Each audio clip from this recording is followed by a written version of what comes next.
इब्रानियों की पुस्तक उसका 6 अध्याय उसका 1 से 6 तक पढ़ना। इस कारण ਅਸੀਂ ਮਸੀਹੀ ਸਿੱਖਿਆ ਦੀਆਂ ਆਦ ਗੱਲਾਂ ਛੱਡ ਕੇ ਸਿਆਣਪੁਣ ਦੀ ਵੱਲ ਅਗਾਂਹ ਵਧੇ ਜਾਈਏ ਅਤੇ ਮੋਟੇ ਕੰਮਾਂ ਤੋਂ ਤੋਬਾ ਕਰਦੀ ਨੀਂਹ ਮੁੜ ਕੇ ਨਾ ਕਰੀਏ। ਨਾਲੇ ਪਰਮੇਸ਼ਰ ਤੇ ਨੀਚਾ ਕਰਨ ਦੀ, ਅਸਨਾਨਾਂ ਦੀ ਸਿੱਖਿਆ ਦੀ, ਖਾਤਰ ਰੱਖਣ ਦੀ, ਮੁਰਦੇ ਦੇ ਜੀ ਉੱਠਣ ਦੀ ਅਤੇ ਸੰਦੀਪ ਕਮਿਆਉਣ ਦੀ ਪਰਮੇਸ਼ਰ ਚਾਹੇ ਤਾਂ ਅਸੀਂ ਉਹ ਵੀ ਕਰਾਂਗੇ, ਕਿਉਂਕਿ ਉਹ ਜਿਹੜੇ ਇੱਕ ਵਾਰੀ ਉਜਾਲੇ ਕੀਤੇ ਗਏ ਅਤੇ ਸਵਰਗੀ ਦਾਨ ਦਾ ਸਵਾਦ ਚੱਕਿਆ ਅਤੇ ਪਵਿੱਤਰ ਆਤਮਾ ਵਿੱਚ ਸਾਂਝੀ ਹੋਏ ਅਤੇ ਪਰਮੇਸ਼ਰ ਦੇ ਸੁਭ ਵਚਨ ਅਤੇ ਆਉਣ ਵਾਲੇ ਯੁੱਗ ਦੀਆਂ ਸ਼ਕਤੀਆਂ ਦਾ ਸਵਾਦ ਚੱਕਿਆ ਅਤੇ ਮਗਰੋਂ ਬੇਮੁਖ ਹੋ ਗਏ, ਤਾਂ ਉਹਨਾਂ ਤੋਂ ਫਿਰ ਨਵੇਂ ਸਿਰਿਓਂ ਤੋਬਾ ਕਰਾਉਣੀ ਅਨਹੋਣੀ ਹੈ। ਇਸ ਲਈ ਜੋ ਉਹ ਪਰਮੇਸ਼ਰ ਦੇ ਪੁੱਤਰ ਨੂੰ ਆਪਣੀ ਵੱਲੋਂ ਦੂਜੀ ਵਾਰ ਸਲੀਬ ਉੱਤੇ ਚਾੜਦੇ ਅਤੇ ਸਾਰੀ ਹਨ ਬੇਪਤ ਕਰਦੇ ਹਨ। आमीन। परमेश्वर का वचन पढ़े जाए तो सबको बरकत मिले, सबको आशीष मिले। आप सब बैठ सकते हैं, थोड़ी आवाज को चेक करेंगे। और वचन में लिखा है परमेश्वर का कलाम कि हर एक मनुष्य झूठा और परमेश्वर का वचन सच्चा रहे। और जैसे इसके हम 6 की 6 में पढ़ते हैं, 6 की बाइबलों में इन अंकों का बहुत महत्व है। 6 की 6 66 बनता है। हमें क्या बनता है? 66। और यूहन्ना 6 की 66 में क्या है? चले पीछे मुड़ गए। 666 बनता ना वहां पर। यूहन्ना 6 की 66 में चले, और जहां भी 66 अंक में क्या बन रहा है? यीशु मसीह को फिर से कहां चढ़ाते हैं? क्रूस पर चढ़ाते हैं। हालेलुया। तो क्या आज यीशु मसीह को फिर से क्रूस पर चढ़ाया जा रहा है? बाइबल ऐसा ही बयान कर रही है। बाइबल ऐसा ही बयान कर रही है कि यदि वो भटक जाए तो उन्हें मन फिरात के लिए फिर नया बनाना अनहोना है, क्योंकि वो परमेश्वर के पुत्र को अपने लिए फिर से क्रूस पर चढ़ाते हैं। हालेलुया। क्या उसका एक बार क्रूस पर चढ़ना काफी नहीं था कि उसे बार बार क्रूस पर चढ़ाया जा रहा है? वो हमारी प्यार की खातिर कहां पर चढ़ गया? और हम कैसा प्यार कर रहे हैं कि हालेलुया। और जो आज का मेरा विषय है क्रूस।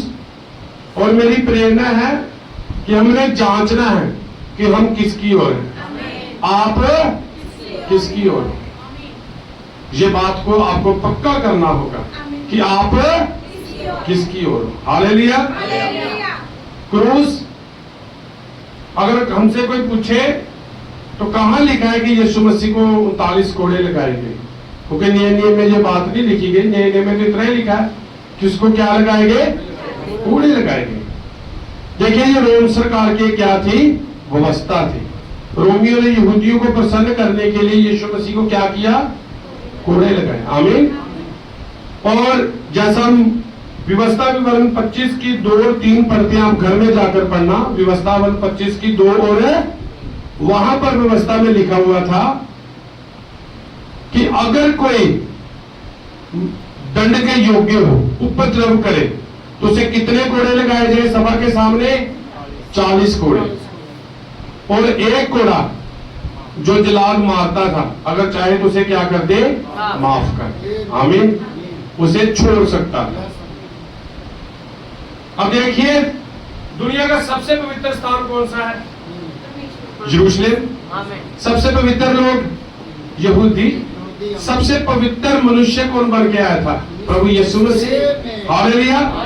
मेरे कहने का भाव है, दुनिया के सबसे पवित्र लोगों ने, धर्मी लोगों ने, दुनिया के सबसे पवित्र स्थान में, जो कि यरूशलेम कहता है, दुनिया के सबसे आकाश और पृथ्वी, हर यूनिवर्सल के सबसे धर्मी और पवित्र इंसान को सबसे शर्मनाक मौत दे दी, क्रूस पर चढ़ा दी।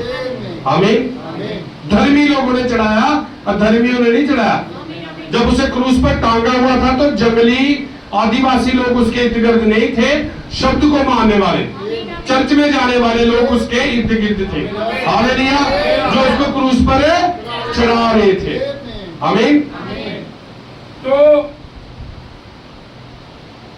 क्रूस क्या है?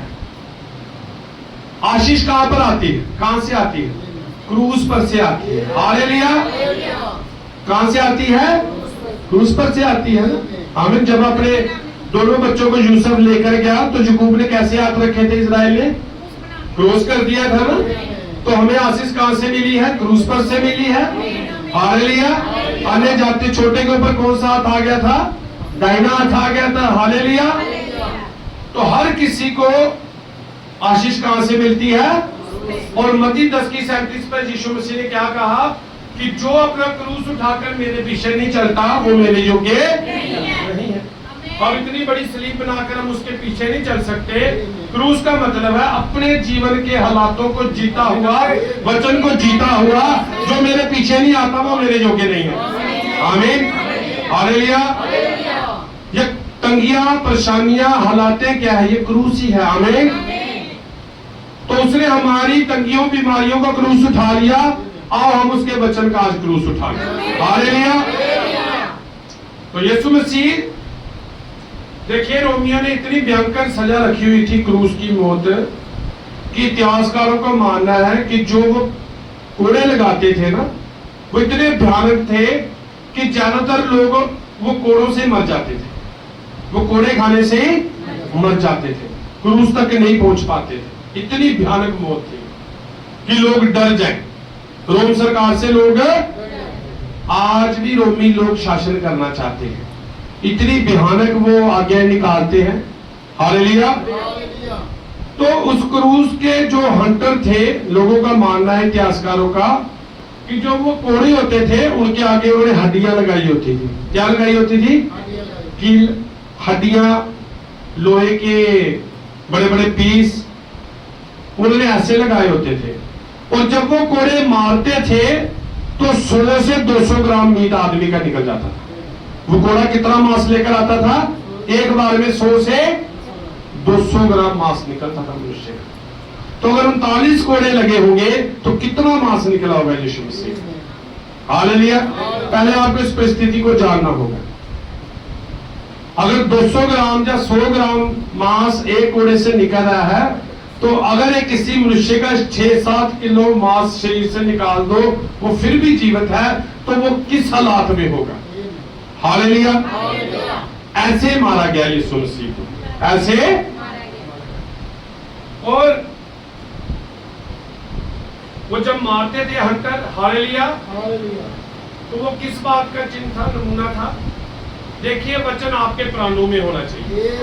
अगर वचन आपके शरीर तक हो तो शैतान निकालने की कोशिश करेगा। ऐसा यूब के साथ हुआ ना।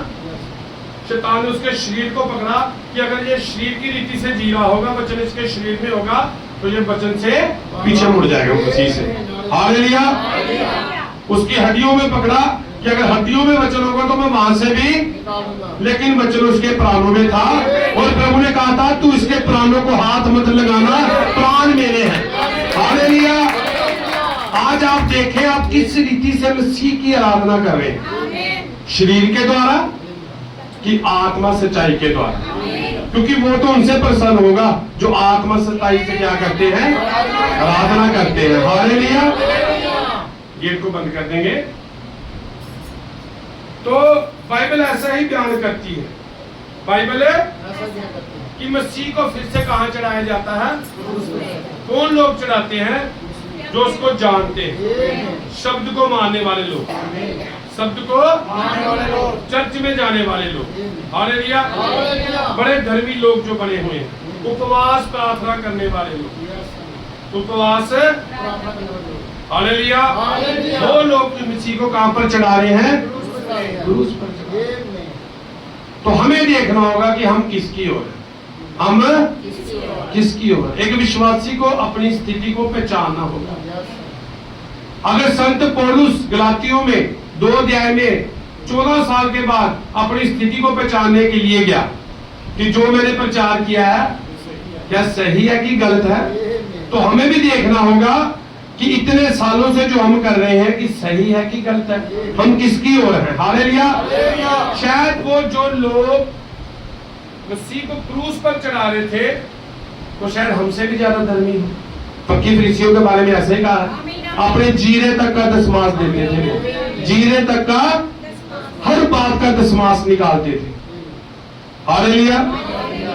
वो धर्मी बने हुए थे, वो धर्मी बने हुए थे, लेकिन पवित्र आत्मा के इनकारी थे। हालेलुया। समय के संदेश के क्या थे? उस समय का संदेश कौन था? प्रभु। और आज का संदेश भी वही है, क्योंकि कल आज युग अनुयुग वो एक सा परमेश्वर है। हालेलुया। और यीशु मसीह ने कहा अगर तुम मनुष्य के पुत्र के इनकारी हो जाओगे तो माफ कर दिए जाओगे, अगर पवित्र आत्मा के होगे तो माफ नहीं किया जाएगा। हालेलुया। कैसे मसीह को आज क्रूस पर चढ़ाया जा रहा है, वो कौन से लोग हैं, वो किन हालातों में आराधना कर रहे हैं, ये जानना जरूरी होगा। सबसे पहले हमें अपनी स्थिति को पहचानना होगा, कालों को जानना, युगों को जानना होगा। हालेलुया। कि अब समय कितना है, अब समय हम किस परिस्थिति में जी रहे हैं और क्या होने वाला है। हालेलुया। तो परमेश्वर ने इन दिनों में हमारे लिए नबी को भेजा, इन दिनों में हमारे लिए नबी को, क्योंकि वचन किसके पास आता है? और नबी आकर अपने लोगों को सुनाता है। हालेलुया। तो जैसे हम ये पीछे क्रिश्चियन कालों का आपने देखा है, युगों का वर्णन लिखा हुआ है। हालेलुया। और हर युग में एक कौन आया? दूत आया। आमीन। एक, और हम कौन से युग में रह रहे हैं अब? लौदीकिया काल में। इसको समझना होगा कि इस काल में क्या चल रहा है। हालेलुया। और लौदीकिया काल के युग का दूत कौन था? भाई ब्रानम था। हालेलुया। इस समय के संदेश के लिए, इस समय के लोगों के लिए जो परमेश्वर के मुंह से वचन निकला वो भाई ब्रानम के मुंह में डाला गया, और भाई ब्रानम के मुंह से वो आवाज आई जो इन दिनों में उसकी दुल्हन के लिए थी। हालेलुया। इन दिनों में उसकी, अब आप विश्वास करें, उसकी आवाज अब और ज्यादा बाकी नहीं रही। हालेलुया। उसकी आवाज और अब ज्यादा बाकी, ये लास्ट आवाज है जो उसकी दुल्हन पुकार रही है। इसके बाद इस पीढ़ी के लिए उसकी आवाज नहीं है। आमीन। इस पीढ़ी के लिए उसकी आवाज है, ये लास्ट आवाज है जो अपनी दुल्हन में से होके कोई बोल रहा है। पहले नबी में से बोला, अब किस में से बोल रहा? अपनी दुल्हन में से बोल रहा। ये अंतिम चेतावनी। हालेलुया। तो लौदीकिया काल को हम पढ़ेंगे, हम निकालेंगे प्रकाशित वाक्य, प्रकाशित वाक्य 3 का 14 से 21 तक पढ़ना है। आराम से पढ़ना है, माइक में पढ़ना है। प्रकाशित वाक्य उसका 3रा अध्याय। लौदीकिया दे कलीसिया दे दूत ਨੂੰ ਉਹ ਲਿਖ, ਭਾਈ ਜਿਹੜਾ ਆਮੀਨ ਹੈ, ਜਿਹੜਾ ਵਫਾਦਾਰ ਅਤੇ ਸੱਚਾ ਗਵਾਹ ਹੈ, ਜਿਹੜਾ ਪਰਮੇਸ਼ਰ ਦੀ ਸ੍ਰਿਸ਼ਟੀ ਦਾ ਮੁੱਢ ਹੈ, ਉਹ ਇਹ ਆਖਦਾ ਹੈ, ਮੈਂ ਤੇਰੇ ਕੰਮਾਂ ਨੂੰ ਜਾਣਦਾ ਹਾਂ, ਭਾਈ ਤੂੰ ਨਾ ਤੱਤਾ, ਭਾਈ ਤੂੰ ਨਾ ਤਾਂ ਠੰਡਾ है ना तत्ता। बस यहाँ पर रहे। लौदीकिया काल का मतलब है लोगों का अधिकार, लोगों का न्याय। क्या मतलब है लौदीकिया काल का? लोगों का अधिकार। किस पर? कहां? पुलपिट पर। हालेलुया। क्योंकि ये एक ऐसा युग है जिस युग में मसीह चर्च से बाहर है। आमीन। बाकी युगों में नहीं है, इस युग में मसीह का है, चर्च से बाहर है। हालेलुया। तो फिर चर्च के अंदर कौन है? आमीन। अगर मसीह बाहर है तो अंदर कौन है? अंदर लोगों का अधिकार है, लोगों की अपनी शिक्षा है। आमीन। लेकिन वो फिर भी दयालु कृपालु परमेश्वर दरवाजा कि अगर कोई खोल लेगा तो मैं अंदर आ जाऊंगा। हालेलुया। क्योंकि उसका वादा है, ना मैं तुझे छोड़ूंगा ना मैं तुझे त्यागूंगा। आमीन।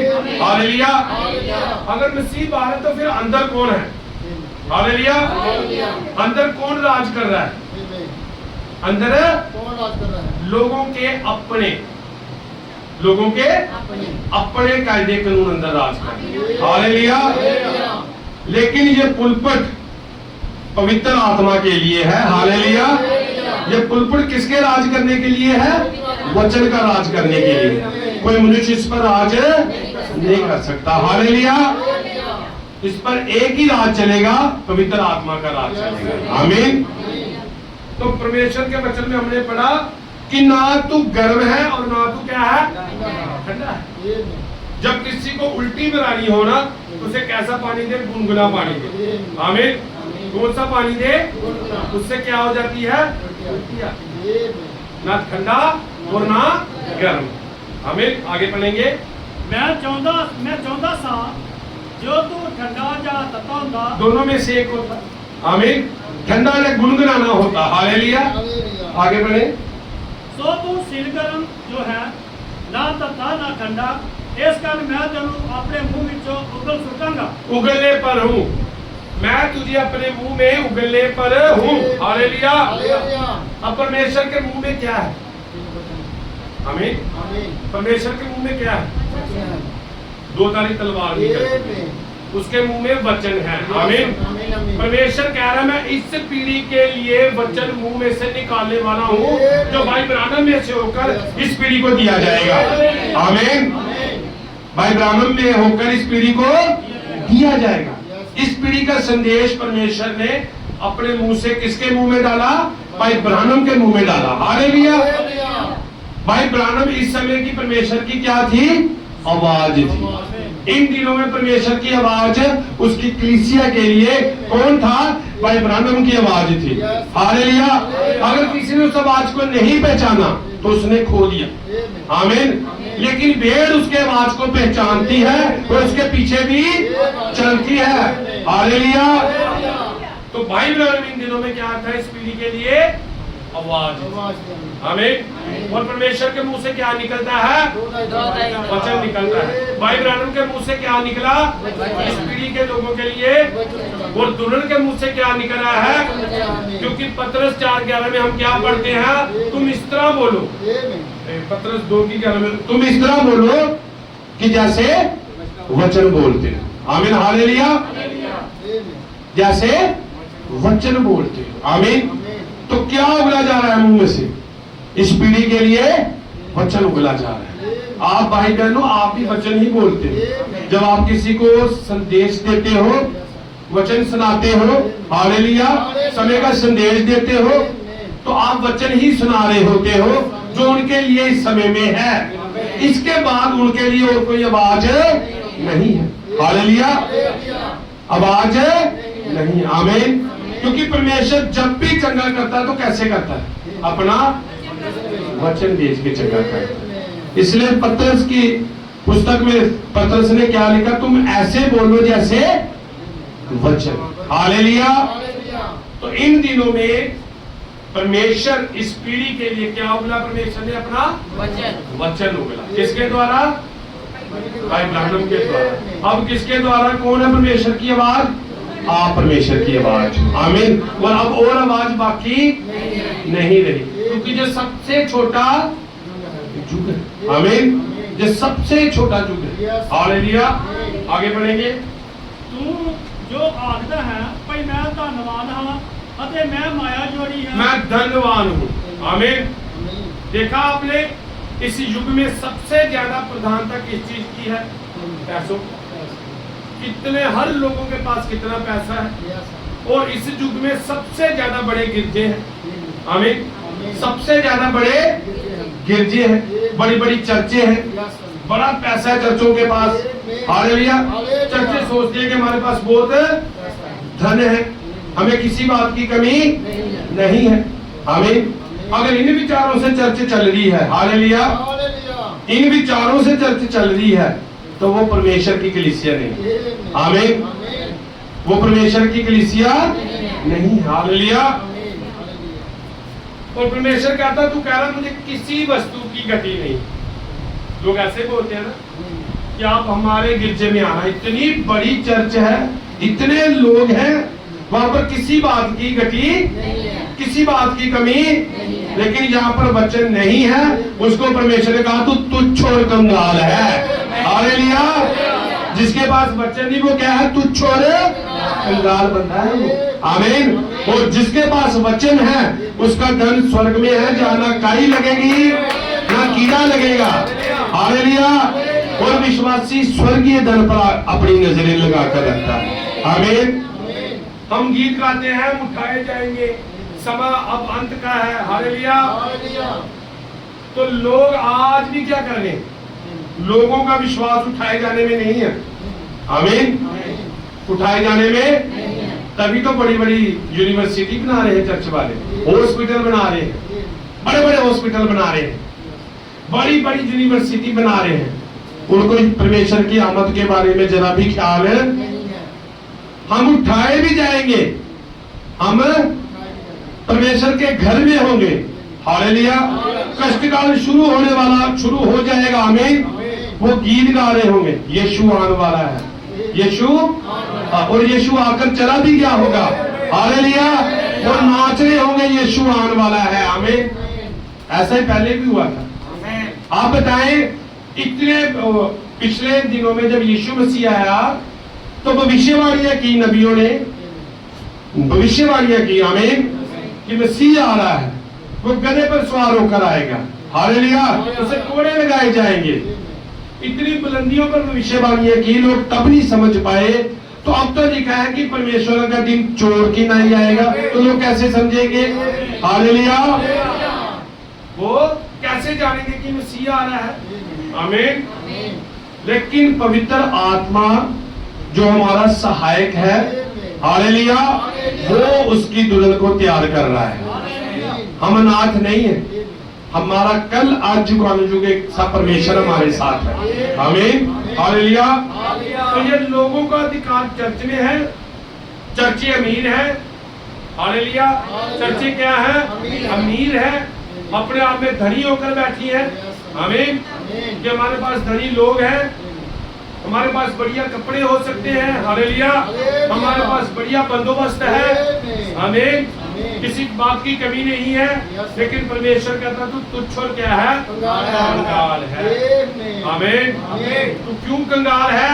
क्योंकि जिसके पास वचन नहीं वो कंगाल है। हालेलुया। जो वचन का इनकारी है वो तुच्छ है, वो गिना में क्या है? योग्य है। आमीन। हालेलुया। आपको संसार छोड़ दे कोई बात नहीं, माँ बाप छोड़ दे कोई बात नहीं, घर से निकाल दिया कोई बात नहीं। हालेलुया। आपको मसीह कभी नहीं छोड़ेगा। आपसे सबसे ज्यादा प्यार कौन करता है? परमेश्वर करता है। माँ बाप छोड़ सकते हैं, कई बार कह देते हैं ना माँ बाप भी, तुझ पर मैंने इतना खर्च किया लेकिन तू भी मेरे साथ नहीं, कर देते ना माँ बाप भी। जिसे हम कहते हैं कि बातें बना देते हैं, ऊपर ताने मार देते हैं, मार देते हैं ना। बच्चे भी माँ बाप को क्या मार देते हैं? पति पत्नी भी एक दूसरे को मारती है ना। कई बार इतना बुरा बोल देंगे, लेकिन यीशु मसीह ने कभी आपको ताना नहीं मारा। हालेलुया। कभी मारा ताना? वो सबसे ज्यादा प्यार करने वाला है आपसे।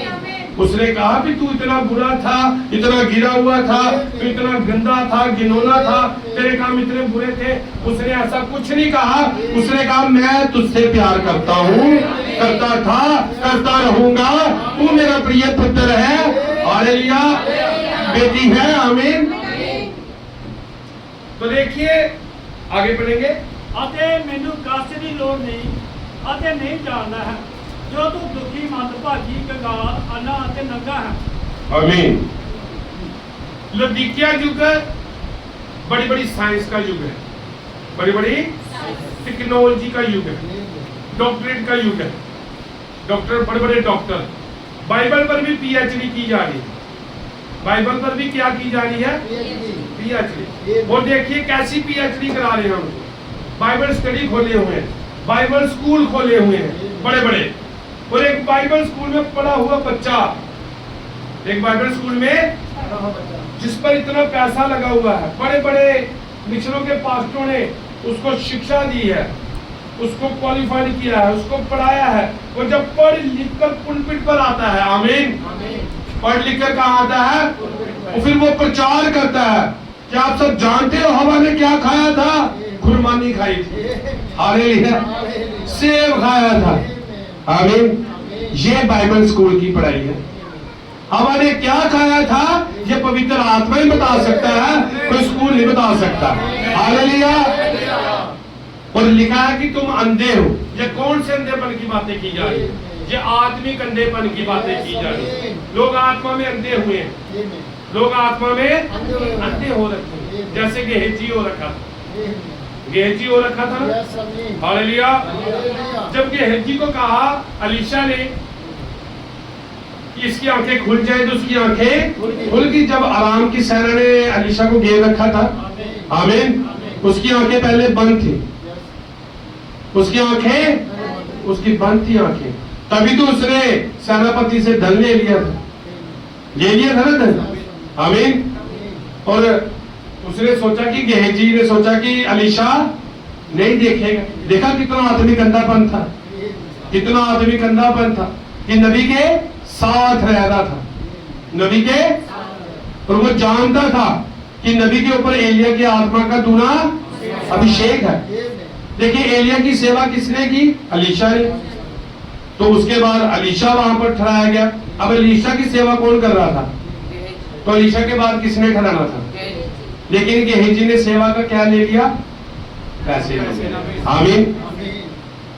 ये पैसे ले रहे हैं ना जो लोग आज चर्चों में पैसे लेते हैं ना, धन के लोभी लोग, प्रार्थना करने के पैसे। आमीन। प्रार्थना करने के जो पैसे के पीछे काम कर रहे हैं, ये गेहजी की सेवकाई है। ये किसकी सेवकाई है? गेहजी की सेवकाई। क्योंकि परमेश्वर ने कहा तुम्हें सेठ में मिला है, सेठ में। हालेलुया। किसी को चंगाई का कोई पैसा लगा? कैंसर ठीक हुए पैसा लगा? हालेलुया। जंजीरों से जकड़े हुए थे, टूट गए, पैसा लगा? हालेलुया। जैसा उसने तुम्हें दिया है वैसे ही तुम भी लोगों को और ही बांटो। हालेलुया। तो ये आदमी गंदापन है आज के लोगों में। वचन पढ़ रहे हैं लेकिन संसारिक आंखों से, आत्मा की आंखों से नहीं पढ़ रहे। हालेलुया। समझ नहीं आ रही है। ये लुदिकिया काल जिसमें परमेश्वर बाहर है, लोगों की अपनी बातें चर्च के अंदर, वचन को कहाँ कर दिया गया है? बाहर कर दिया गया। हालेलुया। अंदर अपनी बातें हैं, अपनी जरूरतें हैं, अपने इरादे हैं। आमीन। अपने मंसूबे हैं, अपने टारगेट बना रखे हैं। हालेलुया। और परमेश्वर कहता तू क्या है? तू छोड़ कंगाल है। आमीन। क्योंकि तूने अनुग्रह को ठुकराकर न्याय को चुन लिया। आमीन। तूने कृपा को ठुकराकर सजा को चुन लिया है। हालेलुया। इसलिए तू तुच्छ और क्या है? कंगाल है। आमीन। हालेलुया। आगे करेंगे। ता मैं तेनू सलाह दिंदा हां भाई आगे विच ताया होया सोना मेरे कोल मुल ले। ये आग में ताया हुआ सोना क्या है? आग में ताया हुआ सोना प्रभु यीशु मसीह का चरित्र है। हालेलुया। यीशु मसीह का करैक्टर है। आमीन। ये पिरामिड किससे ढका हुआ है? इन गुणों से ढका हुआ है। हम किसकी शेप में बन रहे हैं? इस पिरामिड की शेप में बन रहे हैं। तो अपने आप को किससे ढकना है? इस गुणों से ढकना है जो यीशु मसीह का स्वभाव है, उसका चरित्र है। हालेलुया। सिर्फ लिखने के लिए नहीं है। आप आए इनको पढ़े घर पे चल, इनको जीना है। हालेलुया। इनको जीना है। ये हमारा आत्मिक क्या है? लिबास है। आमीन। ये हमारा लिबास है। अगर इसके ऊपर ये लिबास नहीं तो वो नंगा है, चाहे 10 लाख वाला पैंट कोट पहना होगा। आमीन। हालेलुया। अगर ये लिबास नहीं तो वो क्या है फिर? चाहे 10 लाख वाला पैंट कोट पहना। आमीन। लेकिन जिसके ऊपर ये लिबास है, आमीन, वो चाहे संत पौलुस की तरह एक ही भागे में प्रचार कर रहा है, तो वो ये कह सकता है ये मेरी ओर से नहीं है, परमेश्वर की ओर से है। उसे सीधा ऊपर से मिलता है, और जब तक ऊपर से न मिले कोई कुछ नहीं कर सकता। हालेलुया। जो सेवकाई ऊपर से प्रमाणित नहीं है उसे कोई कुछ नहीं कर सकता। हालेलुया। आमीन। तो प्रभु के नाम की महिमा हो। ये क्या है? सोना परमेश्वर का चरित्र है, प्रभु का करैक्टर है। और तुम्हारा स्वभाव कैसा हो? प्रभु यीशु मसीह की तरह हो। प्रभु ने कहा तुम मुझसे मेरा स्वभाव ले। आमीन। तुम मुझसे मेरा करैक्टर ले। इन दिनों में दुल्हन कर क्या रही है? हम गीत गाते हैं दुल्हन के, हम गाते हैं ना गीत दुल्हन के। दुल्हन उस करैक्टर को जी रही है। हालेलुया। मसीह को जीना है। मसीह को जीना ही क्या है? मसीहत है। हालेलुया। मसीह के स्वभाव को जीना ही क्या है? मसीहत है। यही भक्ति है। यही क्या है? भक्ति है। हालेलुया। तो लोग मसीह को नहीं जी रहे, क्योंकि चर्च में तो कोई और ही है। मसीह तो चर्च के बाहर है। इस लुदिकिया काल में ये है मसीह को कहाँ चढ़ाया जाना? क्रूस पर। हम उस बात पर भी है। हालेलुया। चढ़ा भी कौन रहे हैं? हमें जो आराधना पासना कर रहे हैं, जो आराधना पासना धर्मी लोग बने हुए हैं, जैसे उस समय धर्मी लोग बने हुए थे। आमीन। जैसे उस समय वो शब्द को मानने वाले लोग थे जिन्होंने परमेश्वर को कहां चढ़ा दिया, क्रूस पर चढ़ा दिया। आगे पढ़ेंगे भाई जी। ਤਾਂ ਜੋ ਤੂੰ ਧੰਨਵਾਨ ਹੋ ਜਾਵੇਂ ਅਤੇ ਚਿੱਟੇ ਵਸਤਰ ਲੈ, ਤਾਂ ਜੋ ਤੂੰ ਆਪਣੇ ਉਦਾਰੇ ਪਾਵੇਂ ਅਤੇ ਤੇਰੇ ਨਗੇੜ ਦੀ ਲੱਜਾ ਪ੍ਰਗਟ ਨਾ ਹੋਵੇ ਅਤੇ ਆਪਣੀਆਂ ਅੱਖੀਆਂ ਵਿੱਚ ਪਾਉਣ ਨੂੰ ਸੁਰਮਾ ਲੈ, ਭਾਈ ਤੂੰ ਸੁਜਾਗਾ ਹੋ ਜਾਵੇਂ। आगे ਮੈਂ ਜਿੰਨਿਆਂ ਨਾਲ ਪਿਆਰ ਕਰਦਾ ਹਾਂ ਉਹਨਾਂ ਨੂੰ ਝਿੜਕਦਾ ਅਤੇ ਤਾੜਦਾ ਹਾਂ, ਇਸ ਕਾਰਨ ਤੂੰ ਉਦਮੀ ਬਣ ਅਤੇ ਤੋਬਾ ਕਰ। ਵੇਖ ਮੈਂ ਬੂਹੇ ਅਤੇ ਖਲੋਤਾ ਅਤੇ ਖੜਕਾਉਂਦਾ ਹਾਂ, ਜੇ ਕੋਈ ਮੇਰੀ ਆਵਾਜ਼ ਸੁਣੇ ਅਤੇ ਬੂਹਾ ਖੋਲ ਦੇਵੇ ਤਾਂ ਮੈਂ ਉਹਦੇ ਕੋਲ ਅੰਦਰ ਜਾਵਾਂਗਾ ਅਤੇ ਉਹਦੇ ਨਾਲ ਪ੍ਰਸ਼ਾਦ ਛਕਾਂਗਾ। आमीन, हालेलुया। सुरमा क्या है? आमीन, ये आत्मिक आंखें हैं। हालेलुया। परमेश्वर क्या कह रहा है आपसे? बाहर से दरवाजा कौन खटकाता है? जो बाहर होता है। दरवाजा खटखटा रहा है ना, इसका मतलब वो अंदर नहीं कहाँ है, बाहर है। हालेलुया। हालेलुया। तो वो क्या कह रहा है? मुझे अंदर है, मुझे बाहर मत निकालो। हालेलुया। अगर तू मुझे अंदर आने देगा तो फिर मेरे साथ क्या करेगा? कौन सा भोजन करेगा? प्राणों का भोजन, ये आत्मिक भोजन करेगा। हालेलुया। तो आज लोग सबसे ज्यादा क्या कर रहे हैं? वो कह रहे हैं हमें मसीह नहीं चाहिए, बाकी सब कुछ चाहिए, गीत अच्छे होने चाहिए। हालेलुया।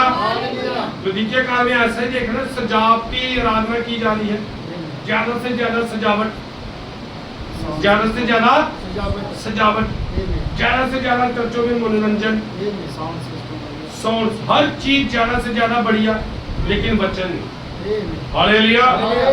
वचन को बढ़िया साउंड नहीं चाहिए। हालेलुया। वचन को कुछ भी दिखावटी नहीं चाहिए। हालेलुया। वचन को तो एक बर्तन चाहिए जिसके अंदर वो ठहर सके, अपने कामों को ले सके। हालेलुया। एक क्या चाहिए? एक बर्तन चाहिए। आमीन, कि जिसके अंदर वो ठहर सके। क्या यहाँ पर वही बर्तन है? हालेलुया। जिनके अंदर वो ठहर सकता है, अपने कामों को ले सकता है, लोगों पर प्रकट हो सकता है। हालेलुया।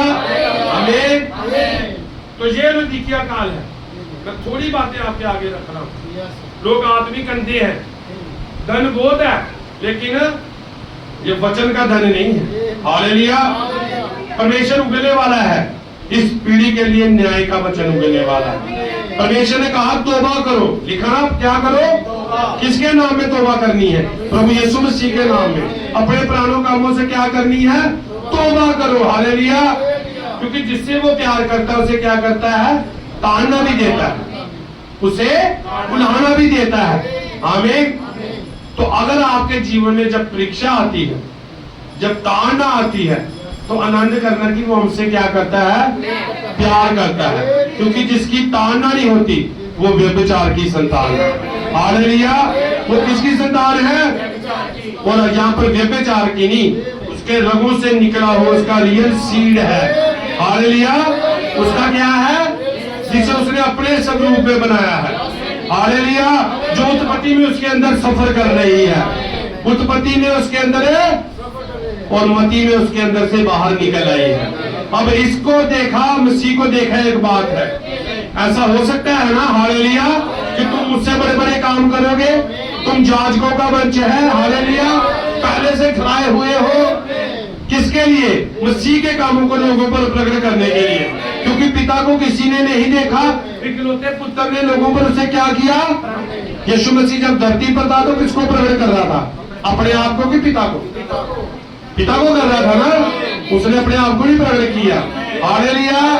पिता को किसी ने नहीं देखा, केवल पुत्र ने, और जिस पर चाहा उस पर प्रकट किया। अब यीशु मसीह को किसी ने नहीं देखा, दुल्हन को देख रहे हो, तुम उसको प्रकट करो। हाँ, मसीह ऐसा है।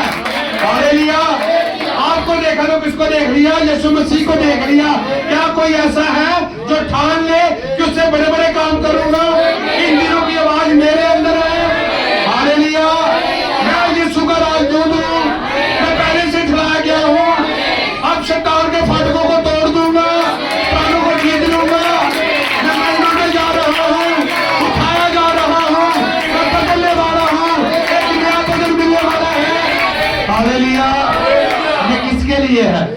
ये वो आवाज है जब धरती से उठाई जाएगी, नर्क क्या है पता आपको? नर्क क्या है? नर्क क्या है? जहां पर परमेश्वर नहीं है। हालेलुया। जब परमेश्वर की कृपा इस धरती से उठाई जाएगी, फिर जब धरती नर्क बन जाएगी। हालेलुया। अब परमेश्वर धरती पर कहां है इस वक्त? वो आपके अंदर है। हालेलुया। जब आप उठाए जाओगे तो कृपा फिनिश, कृपा क्या फिनिश हो। आमीन। क्योंकि लिखा है प्रभु ने, जो तुम्हारी नहीं सुनता लूका के अध्याय में, मैं उसकी भी नहीं सुनता। चेलों को ये बात कही। हालेलुया। जो तुम्हारी नहीं सुनता, जितने मर्जी उसने जाकर प्रभु तेरे नाम से दुष्ट आत्माएं निकाली, प्रभु तेरे नाम से ये किया, मैं तुम्हें नहीं पहचानता। हालेलुया। लेकिन तुम्हें पहचानता भी है और जानता भी है। हालेलुया। क्योंकि दुल्हन का सफर उसके साथ ही चल रहा था। कैसे? हम उसके विचारों में थे। आमीन। अब देह में प्रकट हो गए हैं। ये समय हमारा है। हालेलुया। ये हमारी सेवकाई है, कोई छीन नहीं सकता। ये ऊपर से मिली है, यीशु मसीह ने अपने लहू से शायद किए हुए हैं। ये मेरे हैं। हालेलुया। तुम तेल और दाखरस की हानि ना करना। उस पवित्र आत्मा से भरे हुए लोगों की हानि ना करना, क्योंकि अब मैं इनके साथ नहीं, इनके अंदर हूँ। हालेलुया। आपके अंदर है वो। आमीन। उसे बढ़ने दे, मसीह को रोके मत। हालेलुया। इस लौदीकिया काल के आत्मे को अपने ऊपर राज न करने दे। लौदीकिया काल का मतलब लोगों का अधिकार। कोई भी तानाशाह, डिक्टेटरशिप आप देखिए, रह सकी अब तक? हिटलर रह सका? गद्दाफी रह सका? सद्दाम हुसैन रह सका? नहीं रह सकता। क्योंकि इस युग का आत्मा है लोगों का अधिकार। हर जगह पर लोग अधिकार कर लेंगे, कोई भी तानाशाह नहीं रह सकता। आत्मा ही ये है इस युग का। समझे आप इस बात को? कोई तानाशाह राज नहीं कर सकता। इस युग का आत्मा ही एक है, लोगों का अधिकार। लोग अधिकार कर लेंगे। हालेलुया। आमीन। तो परमेश्वर को क्रूस पर चढ़ाया जा रहा है। उसको जानने के लिए पहले आपने लौदीकिया काल को समझा। आमीन। ये परमेश्वर चर्च से अंदर फिर भी आराधना तो कर रही है ना लोग। जिसकी आराधना कर रही है उसको, और अपने लिए क्या कर रहे हैं? आमीन। हालेलुया। तो ये क्या हो रहा है? मनमानी। इसे क्या कहते हैं? मनमानियां कर रहे हैं लोग। अपने तरीके से परमेश्वर की भक्ति कर रहे हैं। ऐसा यहूदियों ने पहले भी किया था। निकुदेमुस एक मशहूर व्यक्ति था। उसने आकर माना कि अगर तू परमेश्वर की ओर से ना हो तो ये काम नहीं कर सकता। हालेलुया। आज भी लोग इस बात को मानते हैं कि इस बंदे के ऊपर जो आग का खंभा है, अगर ये परमेश्वर की ओर से ना हो तो ऊपर आकर नहीं ठहर सकता। लेकिन इस संदेश को नहीं मानते। हालेलुया। आमीन। आज भी लोग इस बात को मानते हैं कि मेरे जैसे बंदे को देखकर कहते होंगे ये तो बिल्कुल एक बेकार सा बंदा है, अगर पवित्र आत्मा से ना बुलाए तो ये नहीं बोल सकता ऐसे। हालेलुया। आज भी वैसे ही हो रहा है जैसे, क्योंकि आज भी मसीह को क्रूस पर चढ़ाया जा रहा है। उस वक्त वो देह में था तो क्रूस पर चढ़ाया गया, आज वचन के रूप में है, आज वचन को क्रूस पर चढ़ाया जा रहा है। और वचन को क्रूस पर कौन चढ़ाने वाले हैं? जिनके हाथ में बाइबलें ही है। हालेलुया।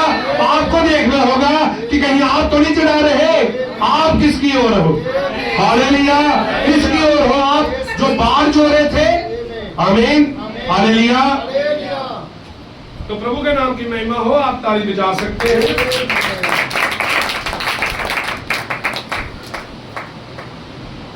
इस युग के लोगों के लिए और आवाज बाकी नहीं है। आमीन। ये मनमानियां करनियां, अपनी रीति से परमेश्वर को मानना और अपनी रीति से वचन को लेना, ये उसको क्रूस पर चढ़ाना। उसके बालक कहाँ मारा गया था? यरूशलेम में मारा गया था। कांटों का ताज कहाँ बनाया गया था? यरूशलेम में बनाया गया था, जहाँ उसकी आराधना होती थी। आज उसको बाला कहाँ मारा जा रहा है? चर्चों में मारा जा रहा है। कांटों का ताज चर्चों में बनाया जा रहा है, जहाँ उसकी आराधना होती है। हालेलुया। जब उसके लोगों को गुमराह किया जाता है, एक विश्वासी को मजबूर कर दिया जाता है, वो संदेश ही बाहर हो जाए। हालेलुया। ये क्या है? जिसको क्रूस पर चढ़ाना है। आमीन। हालेलुया।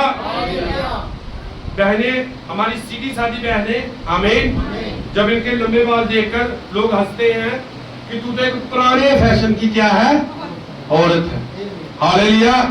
लेकिन बहनों, ये तुम्हारे सिर का ताज है जो यीशु मसीह ने रखा है, ये तुमसे कोई नहीं छीन सकता। हालेलुया। जब बहनों को ऐसे तंग परेशान करना, ये किसकी ओर से है? जिसको क्रूस पर चढ़ाना है। एक समय में एक बंदा खड़ा हुआ जिसका नाम पतरस था, एक रसूल खड़ा हुआ, हालेलुया, उस पीढ़ी के लोगों के सामने, और उसने उनके ऊपर दोष लगा दिया कि तुम लोगों ने यीशु मसीह को क्रूस पर चढ़ाया है। हालेलुया। लगाया ना दोष पर।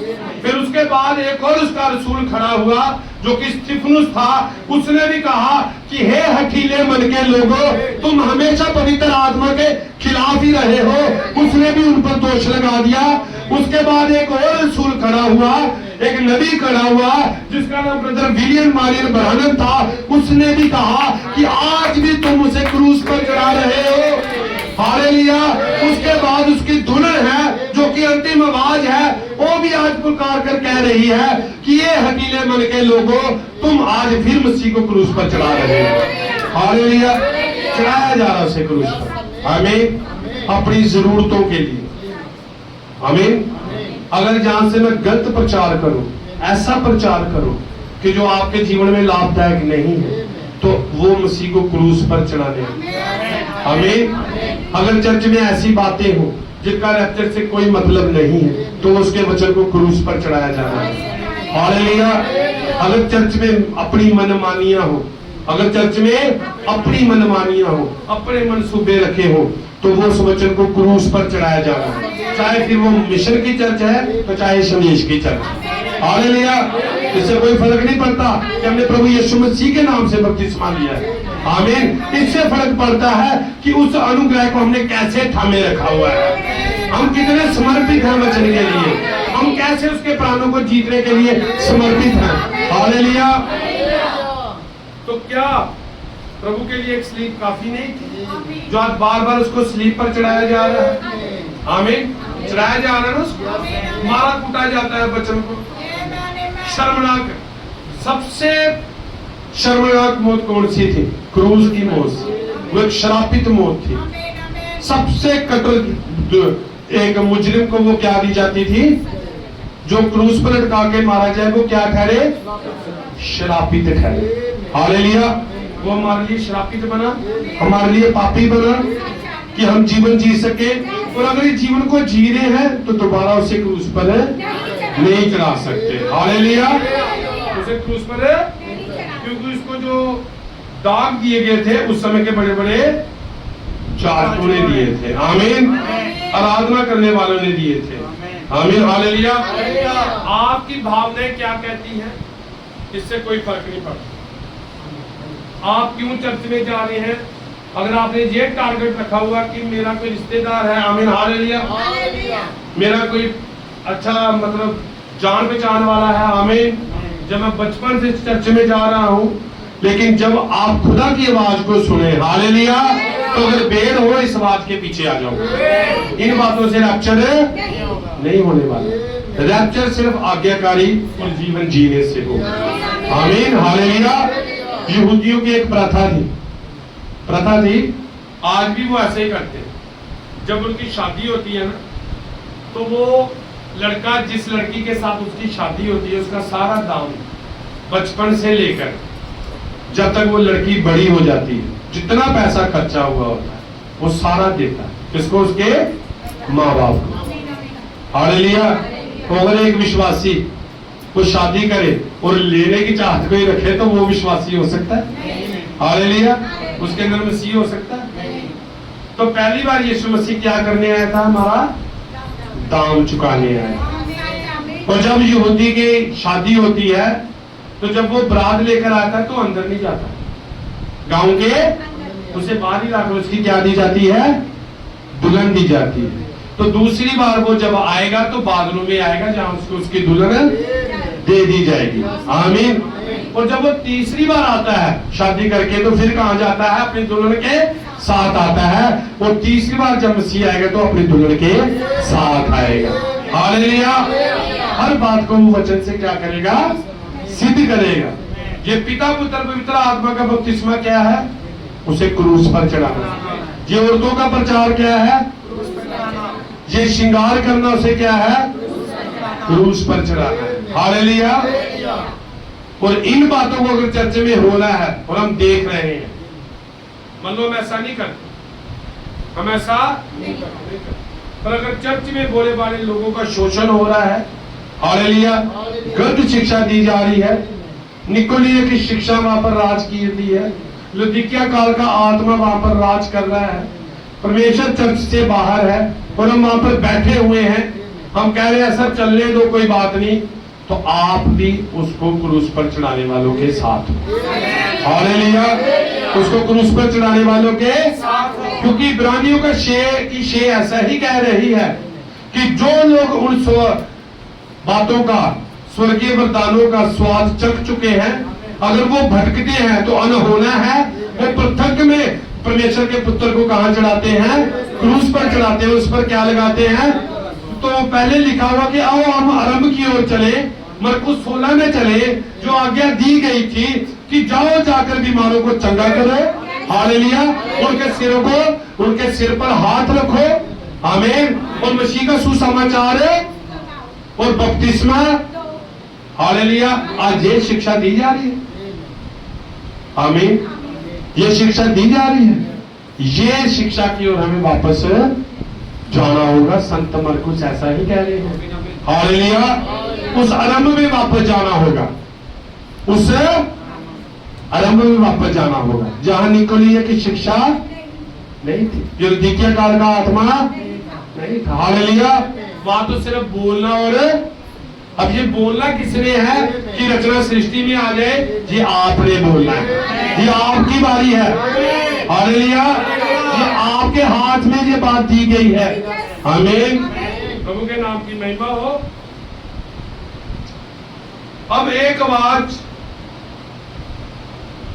जो इन दिनों की लास्ट आवाज है, वो इस दुल्हन की आवाज। हालेलुया। इन दिनों की जो लास्ट आवाज है परमेश्वर की, वो किसकी आवाज है? इस दुल्हन की आवाज। हालेलुया। क्योंकि दुल्हन स्वयं नहीं बोलती, दुल्हन के अंदर से कोई बोल रहा है। हालेलुया। एक उछलने वाले सोते के पास से ये भाई ब्रानम गए, तो वो उछलता था, नीचे पानी छोटा निकल रहा था, तो गंदगी सारी साफ करता था। भाई ब्रानम ने पूछा तू उछलता क्यों रहता है? उसने कहा कुछ मेरे अंदर है जो मुझे उछालता है। क्या आपके अंदर है जो आपको उछालता है? जो उछालता है, जो अमीन हालेलुया करवाता है, जो कहता मैं इन दिनों की आवाज हूँ, मैं इन दिनों का स्टिफनेस हूँ, मैं इन दिनों का पतरस हूँ, और एक आवाज लगाऊंगा। हालेलुया। मैं जीऊंगा इस संदेश को, मैं बातों में नहीं बचने वाला, मैं गीतों में नहीं बचने वाला। पुलपिट के ऊपर पवित्र आत्मा थी, है और रहेगी। मैं विश्वास करता हूँ। हालेलुया। मैं विश्वास करता हूँ। हालेलुया। इस बात का देखिए, जब पुनरुत्थान हुआ था, आमीन, आप समझ गए क्रूस पर चढ़ाना क्या है? क्या है क्रूस पर चढ़ाना? गलत शिक्षा। चाहे संदेश की चर्च हो, आमीन, चाहे संदेश की चर्च हो, हम मिशनों के बारे में बात करते रहते हैं। किसके बारे में बात करते हैं? लेकिन संत पौलुस ने कहा था, अब मैं चला जाऊंगा तुम्हारे बीच में भेड़िए आ जाएंगे। किनके बीच में? तो संत पौलुस किनके साथ बात कर रहा था? एंटर मैसेज वालों के साथ ही बात कर रहा था। हालेलुया। वो बाहर वालों से बात नहीं कर रहा था, वो दुल्हन से बात कर रहा था। हर काल में दुल्हन थी। आमीन। हर काल में मूल कवारियां और चतर कवारियां। आमीन। हालेलुया। तो देखिए, ये हमारे बीच में आने हैं, लेकिन यीशु मसीह ने क्या कहा कि अपनी आत्मा की आंखों को खोल ले, मुझसे सोना मेरे चित्र को पहन ले, मुझसे सुरमा ले ले, मुझसे दूधारी तलवार ले ले, तुझे ये बचाएंगी। हालेलुया। तुझे ये बचाएंगी, क्योंकि वो नहीं चाहता कि तुम धरती पर रह जाओ। आपके लिए एक सिंहासन है। हालेलुया। वो तो आपको अपनी जगह में देखना चाहता है। वो आपको अपने स्थान पर देखना चाहता है। हालेलुया। मैं खत्म करूंगा। अगर कोई बंदा ऐसे फंसा हुआ है, आमीन, अपने भावनाओं को अपने ऊपर हैवी होने दिया, अपनी भावनाओं को हैवी होने दिया, अपने पत्नी को, अपने पति को, बच्चों की वजह से, रिश्तेदारी की वजह से, जात बिरादरी की वजह से, हालेलुया, अगर हम चर्चों को छोड़ रहे हैं या आ रहे हैं तो हम रैप्चर में नहीं जा सकते। हालेलुया। तो हम मसीह को फिर से कहां चढ़ाते हैं? उससे क्रूस पर चढ़ाते हैं, जानबूझकर क्रूस पर चढ़ाते हैं। और हर एक पाप माफ किया जाएगा। एक ऐसा पाप है जो माफ, तो ये पाप है जो जानबूझकर करते हैं। हालेलुया। जो जानबूझकर। अब हम किस बात की बात जोड़ रहे हैं? देखिए, परमेश्वर अपने कामों को दोहराता है। एलिया का आत्मा कितनी बार? 5 बार आया। हालेलुया। तो परमेश्वर अपने कामों को, वो कल आज जुगानो जुग एक सा है। हालेलुया। उसका क्रूस पर चढ़ाया जाना भी जरूरी है। आमीन। जरूरी है ना भाई जी? कि अगर क्रूस पर चढ़ाया जाएगा तो एक पुनरुत्थान होगा। पिछले समय में ऐसा ही हुआ था। जो बाढ़ जो रहे थे, हालेलुया, जब उसे क्रूस पर चढ़ाया गया तो लिखा है कि कब्रें खुल गई, सर्द उठ गए। अगर उसको क्रूस पर चढ़ाया जाना हो रहा है तो जल्दी एक उठाया जाना भी होगा। और उठाया जाना किसका होगा? इससे दुल्हन का होगा। हालेलुया। क्योंकि उसकी दुल्हन ने अपने आप को तैयार कर लिया है। किसके साथ तैयार कर लिया है? वचन के साथ कर लिया है। और ये रही खुदा की दुल्हन, शिकारी हुई, प्यारी में भरी हुई, आत्मा से भरी हुई, एक वचन को अपने अंदर लिए हुए, उस बीज को अपने अंदर लिए हुए, और ये जन्म देने जा रही है। किसको जन्म देने जा रही है? मसीह को जन्म देने जा रही है। जो अंदर है वो बाहर आने वाला है। हालेलुया। अगर एक क्रूस पर चढ़ाया जाना है तो एक उठाया जाना भी होने वाला है। और कह दो दुनिया वालों से, हम उठ जाने वाले हैं। हालेलुया। हम उठाए जाने वाले हैं। हमारा धरती पर, देखिए, हमें कोई टेंशन नहीं है। ये बड़े बड़े जो आज मिशनरी लोग हैं, हालेलुया, अगर मान लो किसी ने बड़े बड़े बिल्डिंगें बना ली हैं, कॉलेज बना रहे हैं, यूनिवर्सिटी बना रहे हैं, तो अगर उनसे कहो ना भी कल रैप्चर हो जाएगा तो वो क्या कहेंगे? यार अभी 5 साल बाद में होना चाहिए, मैंने तो ओपनिंग भी नहीं की हॉस्पिटल की। हालेलुया। मैंने तो हॉस्पिटल की ओपनिंग भी नहीं की। कुछ रह लेता, कुछ पैसे कमा लेता। हालेलुया। अभी बिजनेस, मैंने फैक्ट्रियां लगाई हैं, थोड़ा बिजनेस तो कर लूं। यीशु मसीह को कहो 10 साल बाद में आ जाना। हालेलुया। यीशु मसीह को 10 साल है, थोड़ा अपने बच्चों के लिए तो कुछ कर लूं। आमीन। हालेलुया। लेकिन दुल्हन हर समय तैयार है। शमूएल को कहा और शमूएल ने कहा हाँ प्रभु। मूसा को कहा हाँ प्रभु। पौलुस को कहा हाँ प्रभु। पतरस को कहा हाँ प्रभु। और आपको कहा हाँ प्रभु, मैं हाजिर हूँ, मैं तेरे लिए हूँ, मेरे लिए हूँ। I am ready. हालेलुया। कोई नारी दुल्हन के पास, सिर्फ हाँ है। प्रभु आपको आशीष।